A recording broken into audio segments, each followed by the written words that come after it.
Saya bahwa panggilan kita menjadi orang percaya itu punya tujuan, ya.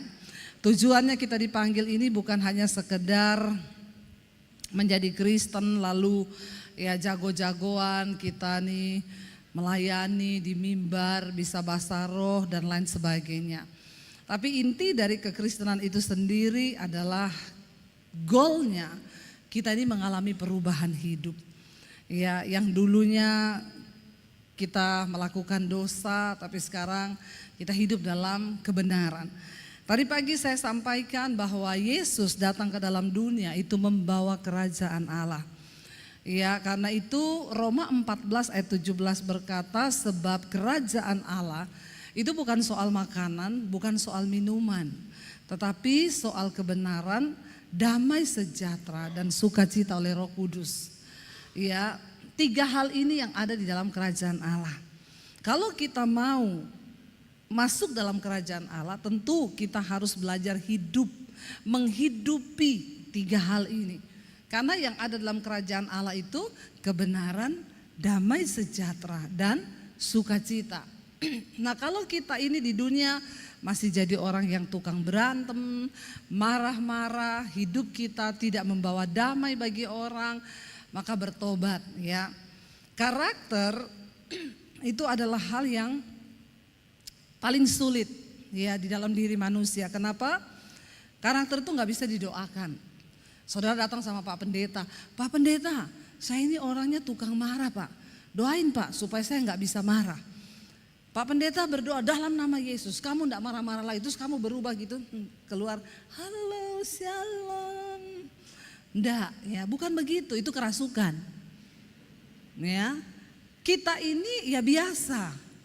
Karakter itu diubahkan melalui perjuangan menyalibkan keinginan daging.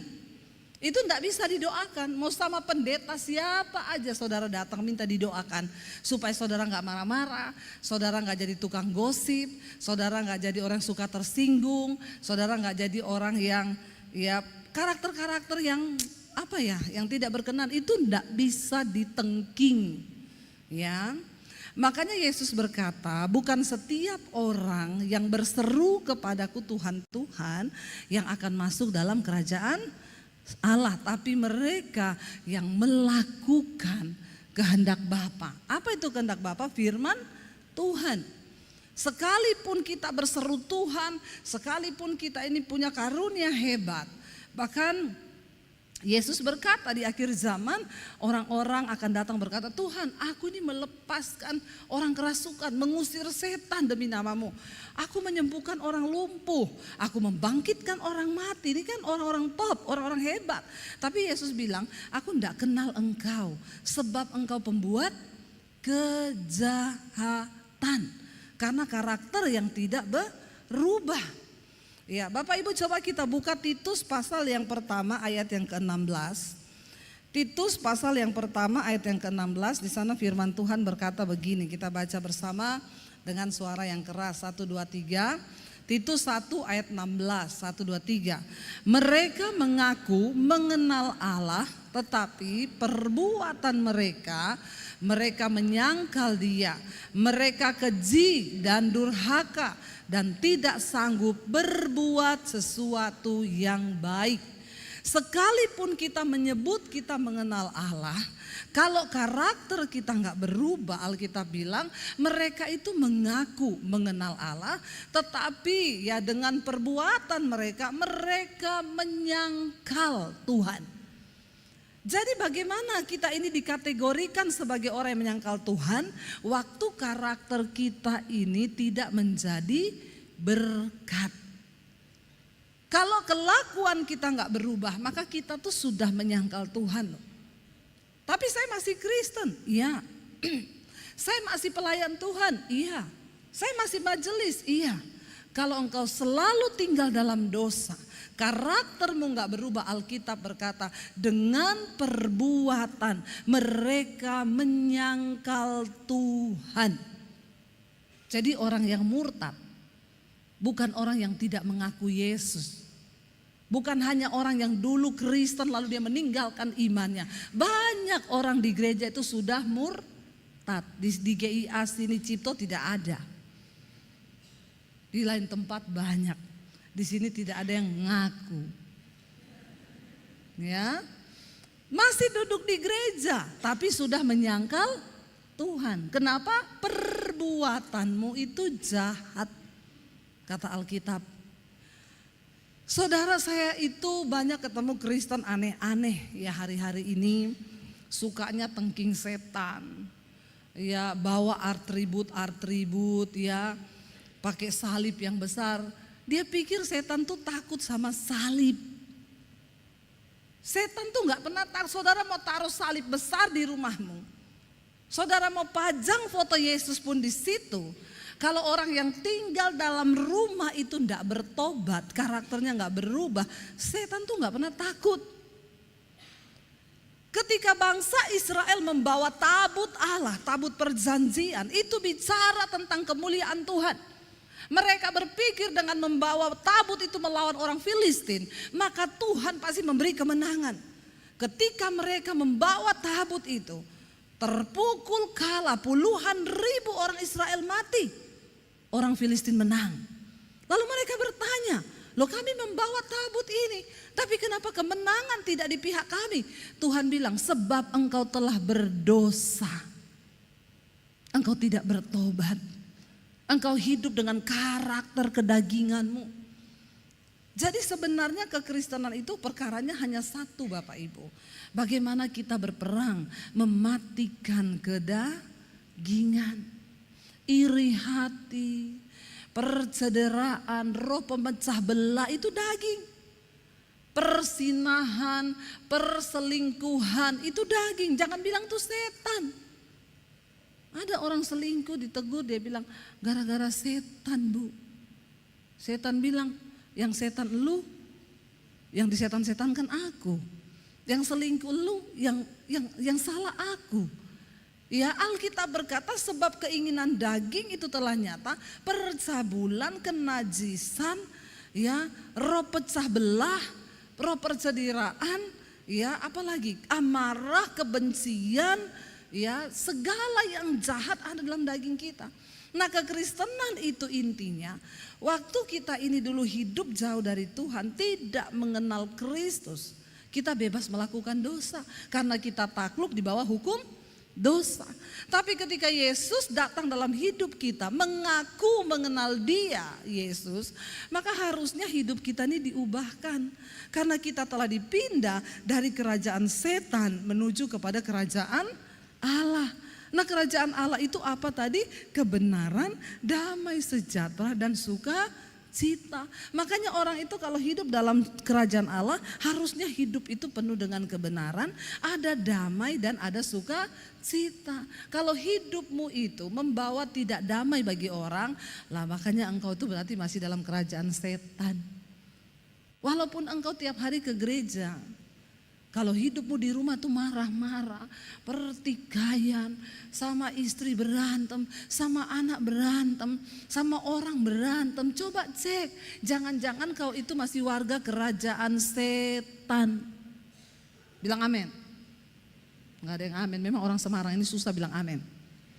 Ya, benar enggak Bapak Ibu? Ya, ayo kita ini bertobat. Coba kita lihat Yakobus ya. Ini sesuai tema yang diberikan ya, saya khotbah ini. Yakobus 2 ayat 19 sampai ayat yang ke-20. Ya, kita lihat nih, kalau kita ini berkata percaya kepada Yesus tapi kita tidak berubah hidup kita, tidak punya buah-buah, dikatakan di sana begini, baca 1 2 3. Engkau percaya bahwa hanya ada satu Allah saja, itu baik. Tapi setan-setan pun juga percaya akan hal itu dan mereka gemetar. Jadi kalau level iman kita itu hanya sampai dipercaya, berarti kita satu level sama. Jangan ragu bilang setan yang kenceng. Orang Kristen berkata dia percaya pada Allah. Tapi ayat ini berkata setan juga percaya. Apa yang membedakan kita dengan setan? Ya, coba lanjutkan ayat yang ke-20 berkata di sana. 1, 2, 3 baca. Hai manusia yang bebal, maukah engkau mengakui sekarang bahwa iman tanpa perbuatan adalah iman yang kosong? Saya mau tanya, kalau iman itu kosong, bisa nggak iman itu menyelamatkan? Nggak bisa. Sama-sama percaya loh, punya iman, tapi sayang imannya kosong. Banyak sekarang orang Kristen duduk di gereja tapi dengan iman yang kosong. Maka jadi temannya setan. Halo. Jangan jadi orang Kristen temannya setan. Ya, mari. Setan tuh nggak pernah takut loh sama orang yang ke gereja. Setan nggak takut sama orang yang pelayanan. Setan takut sama orang yang melakukan firman Tuhan, yang hidupnya berubah. Kalau engkau jadi orang Kristen yang hidupmu tidak berubah, engkau tetap berbuat kenajisan, percabulan, iri hati, ya sakit hati, ada kebencian, tukang fitnah, mulutnya bocor, suka menjelekan orang. Walaupun engkau ke gereja, setan tahu engkau temennya. Engkau gak bisa tengking setan. Coba kau datang tengking orang kerasukan. Dia tahu, dia bilang kau temenku, ndak usah kau tengking saya. Sekalipun engkau bolak-balik duduk di gereja, kalau hidupmu gak berubah, karaktermu tidak diubah oleh Roh Kudus, setan tuh tahu kok siapa temannya, siapa yang bukan. Demikian Tuhan tahu, Alkitab berkata, Allah tahu siapa milik kepunyaannya. Dan orang yang menyucikan dirinya dari hal-hal yang jahat, dia dipandang layak oleh tuannya. Hidupnya diangkat tinggi, diberi kepercayaan dan sesuatu yang mulia. Katakan, coba tepuk tangan kalau cocok gitu ya. Ini gereja di Semarang ini sepi-sepi gitu ya. Katakan amin. Untuk apa coba kita nih ke gereja bolak-balik hidup gak berubah? Kekristenan tuh gak pernah diukur dari berapa puluh tahun engkau menjadi Kristen. Sekalipun engkau baru bertobat kemarin, engkau melakukan firman, imanmu tuh begini saudara. Ya, tapi kalau engkau datar tok, hidupmu itu cuma di sini-sini tok. Setan juga tahu. Hari-hari ini, ya saya bilang sama teman saya, tadi pagi saya saksikan. Dia ajak saya tengking patung kodok. Ayo bu, kita tengking tuh patung kodok. Kenapa kau tengking itu patung kodok? Ada roh persinahan kodok itu. Saya bilang hati-hati ya. Kau tengking-tengking itu patung kodok. Kau sibuk tengking itu patung kodok. Setannya pindah di rumahmu loh. Lebih baik kau urusi suamimu. Layani suamimu. Dia bangun pagi bikinin dia sarapan. Layani suamimu apa yang dia pengen. Ya, supaya patung kodoknya tidak pindah ke rumahmu. Benar saudara, dia tiap hari saya sudah ngomongin kekristenan itu bukan soal sering kau tengking patung kodok, kau pergi ke pohon ada setan di situ kau tengking, ngapain? Setannya bilang gini, lu kurang kerjaan apa? Tengking itu dirimu sendiri. Setan yang paling besar itu bercokol dalam diri kita ini loh. Sakit hati, iri hati, kepahitan, suka jelekan orang, persinahan, itu setan yang paling gede. Dan itu siapa yang bisa tengking? Kita. Walau kau panggil pendeta sehebat apapun, Alkitab berkata, Yesus bilang ketika dia mendoakan orang, roh itu pergi dari diri orang itu, roh jahat. Tuhan bilang, kalau engkau tidak isi hidupmu, jiwamu dengan firman Tuhan, maka roh itu akan kembali. Dia lihat rumah itu sudah tersapi bersih, dia ajak 7 roh lebih jahat masuk ke dalam dirimu, dan engkau keadaan orang itu lebih jahat daripada yang lalu. Dengar baik-baik saudara. Kalau kita gak isi firman hidup kita dan firman itu mengendalikan kita. Ya, saya bilang sama ibu itu, ndak usah kau pergi tengking itu patung kodok. Masih banyak dalam diri kita ini yang perlu ditengking. Gak percaya dia, benar. Suaminya jatuh, padahal suaminya pendeta. Konseling sama ibu-ibu. Saya udah bilang pendeta ini, Pak, kalau ada perempuan kasih ke saya aja yang konseling. Bapak kan laki-laki, ya niatnya mau konseling jadi konsleting. Karena arusnya beda. Jatuh perselingkuhan, alhasil pendetanya cerai sama istrinya, ibu itu cerai sama suaminya, maka mereka menikah lagi. Buah apa dari pelayanan yang seperti ini? Saya bilang akhirnya istrinya jadi aneh-aneh. Pergi cari kekuatan alam, bertapa di sungai. Terakhir dia bilang sama saya, Bu, tak kasih tahu, kita sekarang kalau mau datang kepada Allah, gak usah lewat Yesus. Saya bilang itu sesat. Jangan pernah dengarkan pengajaran lain yang berkata Yesus bukan juru selamat, Yesus bukan Tuhan.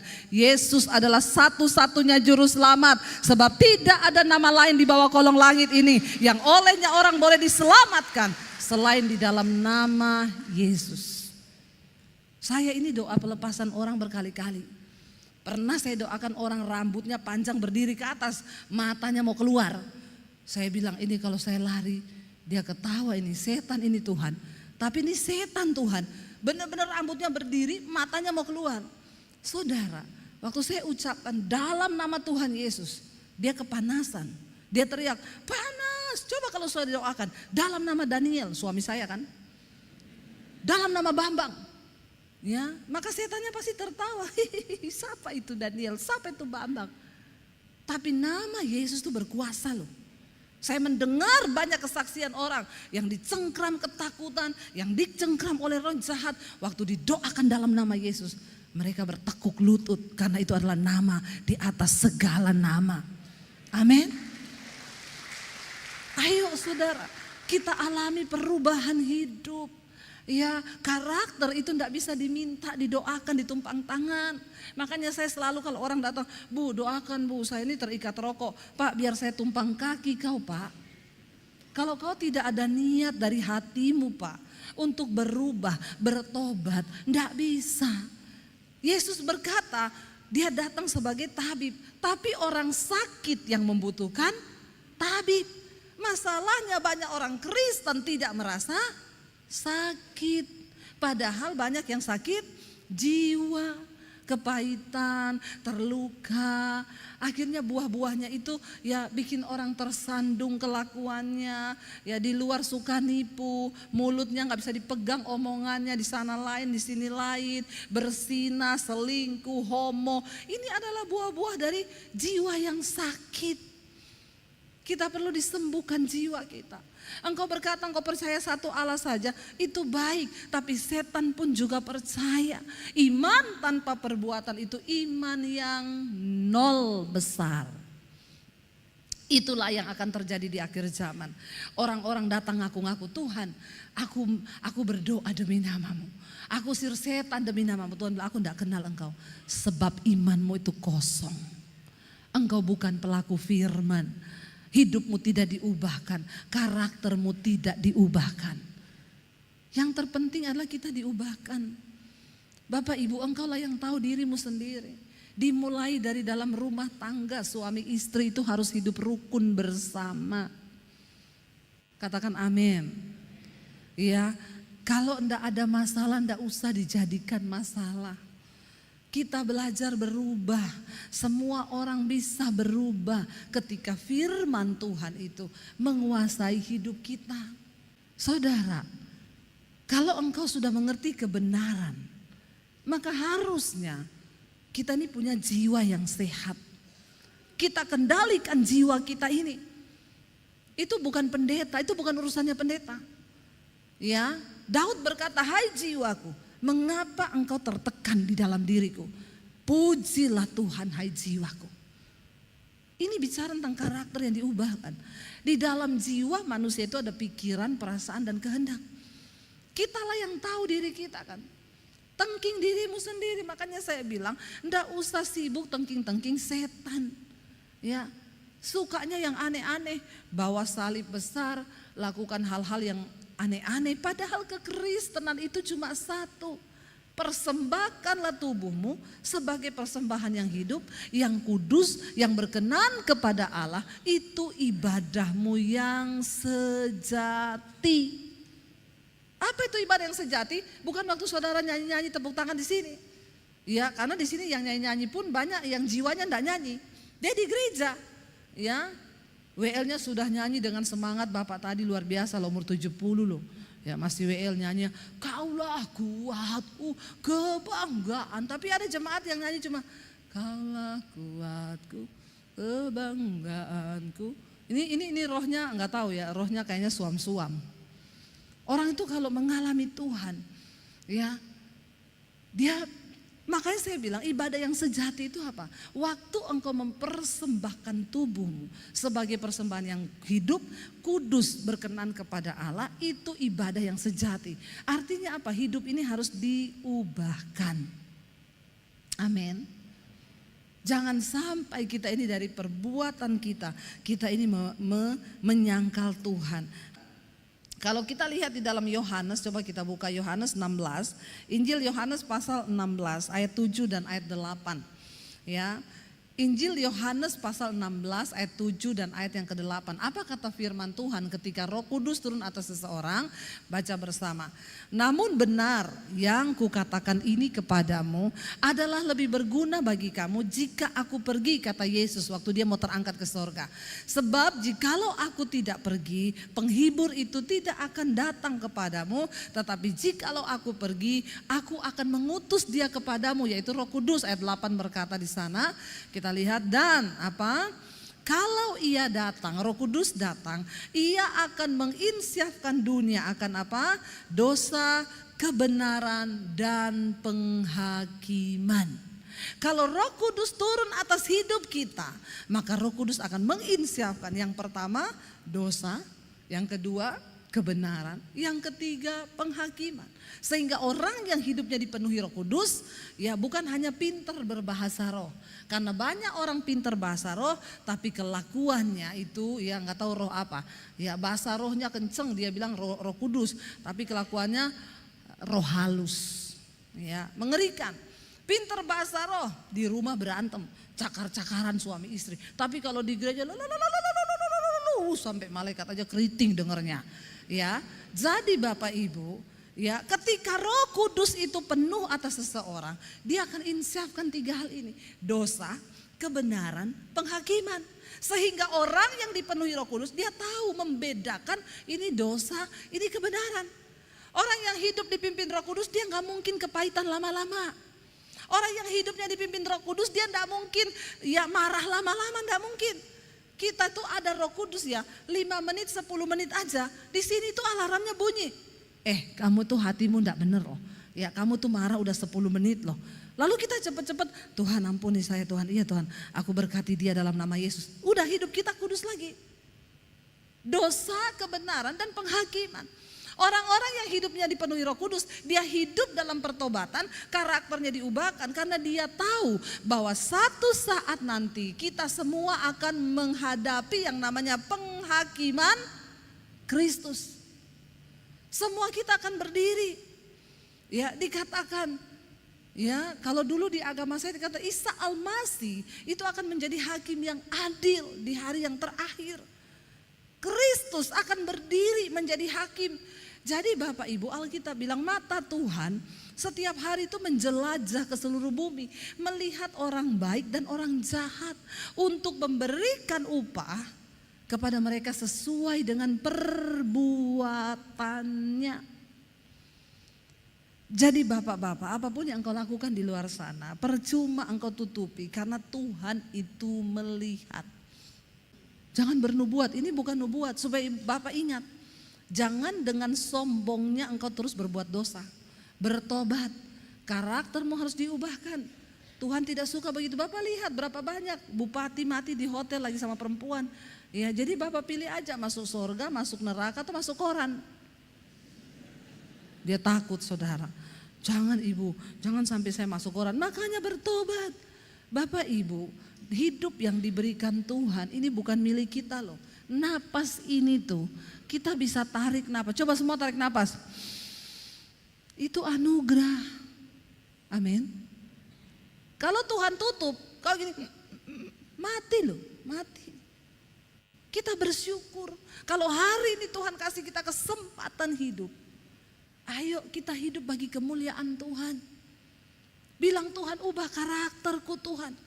Ubah hidupku Roh Kudus. Datang bertobat di kaki Tuhan. Dan Roh Kudus akan mulai bekerja. Tapi engkau tiap hari harus baca firman. Dengerin firman. Denger Mesbah Syukur di Debbie Basir TV. mesbah doa setiap malam jam 8. Firman Tuhan tuh mengubahkan hidup kita. Saya mendengar banyak kesaksian orang-orang, Bu Debbie terima kasih loh Bu, saya ini majelis di gereja Bu. Dari dulu tapi saya tidak tahu kebenaran. Setelah saya tiap hari dengerin firman yang Ibu sampaikan, sekarang hidup saya berubah. Rokok lepas, dulu tiap hari sama istri ribut berantem, sekarang kami hidup dalam damai sejahtera dan sukacita. Rumah tangga kami dipulihkan, itu sorga. Amin. Waktu kita hidup dalam kebenaran, damai sejahtera, ada sukacita, itu sorga. Nikmat apa lagi yang kau dustai? Bener gak? Buat apa orang kaya punya banyak duit sama istri ribut terus, di rumah itu gak ada kedamaian. Saya bersaksi di mana-mana. Dulu saya ini pelayanan di Solo, saya ketemu suami saya juga di Solo.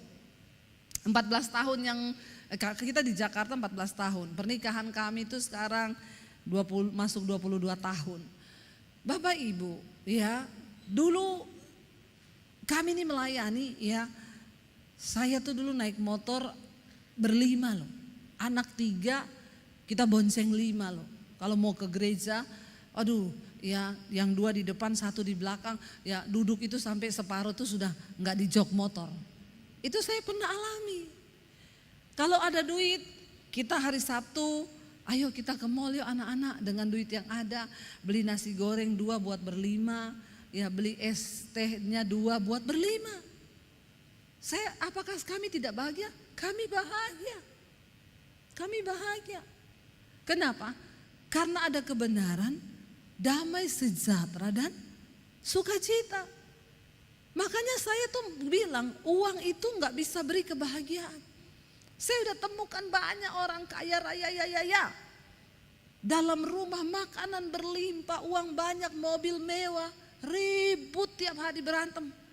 Kenapa? Hidup dalam ketakutan. Karena tidak ada kebenaran, gak ada damai sejahtera, gak ada sukacita. Apa tolak ukurnya kita hidup dalam sorga? Yesus berkata, doa Bapa kami Yesus ajarkan, datanglah kerajaanmu, jadilah kehendakmu di bumi seperti di sorga. Jadi Tuhan mau kita hidup di sorga, bukan nanti kita mati.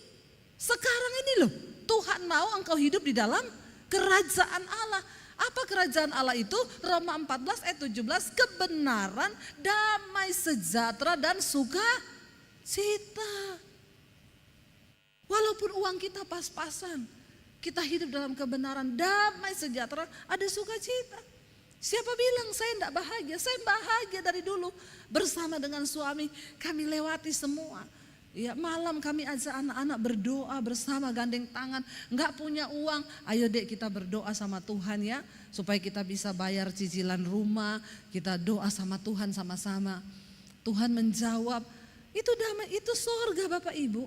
Sorga itu bukan sesuatu yang muluk-muluk. Dan Tuhan mau sebelum kita mati, kita sudah latihan nih.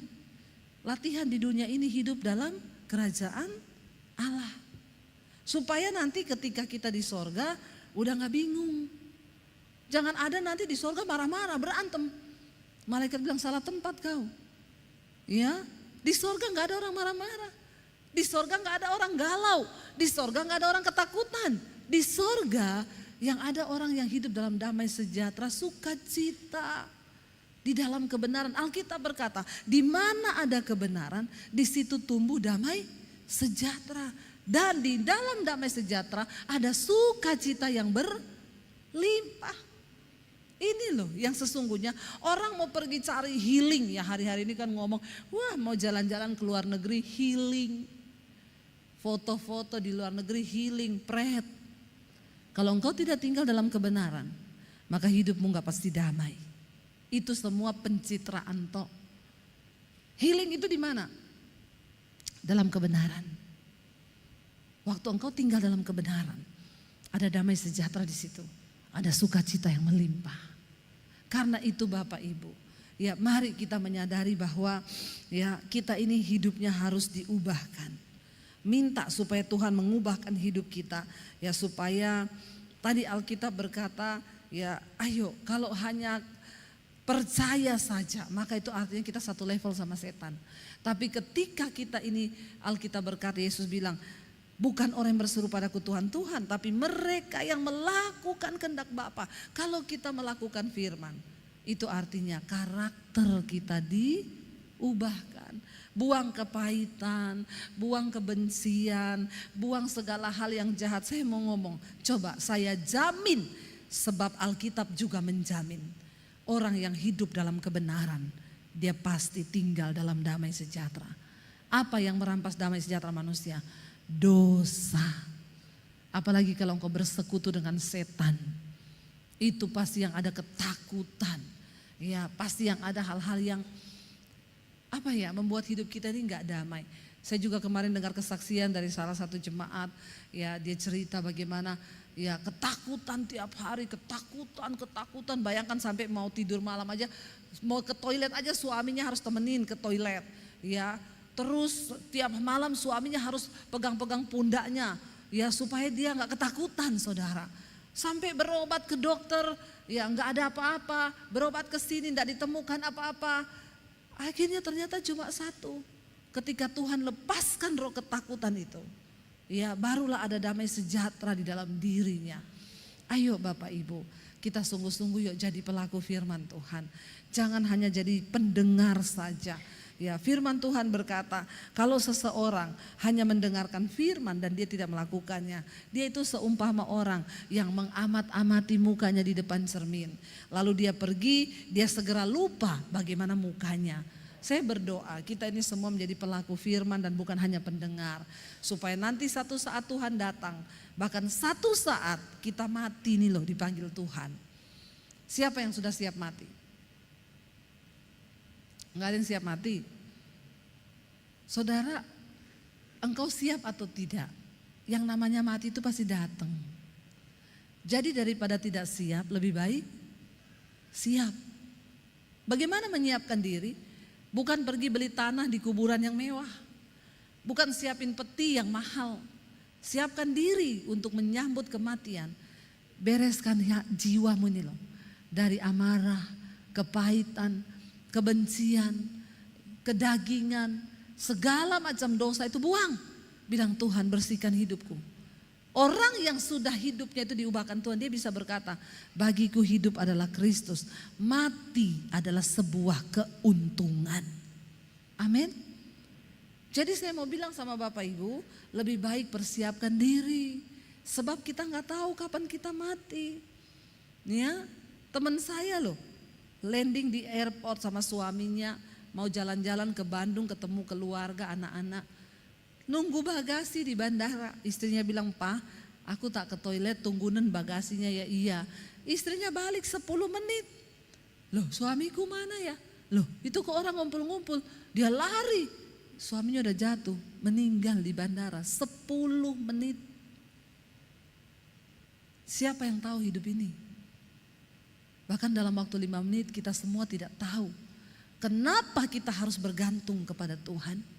Sebab engkau tidak tahu apa yang akan terjadi dengan hidupmu 5 menit ke depan. Tuhan yang pegang kendali atas hidup kita. Jangan hidup dengan kesombongan terus hidup dalam dosa. Tuhan, ini hidupku. Aku mau hidupku dibereskan Tuhan. Sehingga aku juga siap. Kapanpun mau Tuhan panggil. Itulah sebuah keuntungan. Jadi gak ada ketakutan. Heboh kan kalau orang itu hidup masih takut mati, takut ini, takut ini. Aduh ya, kasihan deh lu. Saya tuh doakan ibu-ibu datang nangis-nangis, "Bu Debbie, doakan Bu, saya sakit Bu." Waktu saya mau doakan, Roh Kudus bicara di hati saya, doakan ketakutannya. Dia ini bukan sakitnya jadi masalahnya, dia ini takut mati. Lalu saya tanya, ibu takut mati? Wah, makin jadi dia nangis. Takut mati, sakitnya biasa. Tapi sakit itu menjadi parah karena dia takut mati. Sehingga dia ikuti bayang-bayang takut akan kematian. Bapak Ibu, kalau kita hidup dekat dengan Tuhan, ya kita hidup melakukan firman Tuhan, maka kita bisa berkata, Tuhan, hidup bagiku adalah Kristus, mati adalah sebuah keuntungan.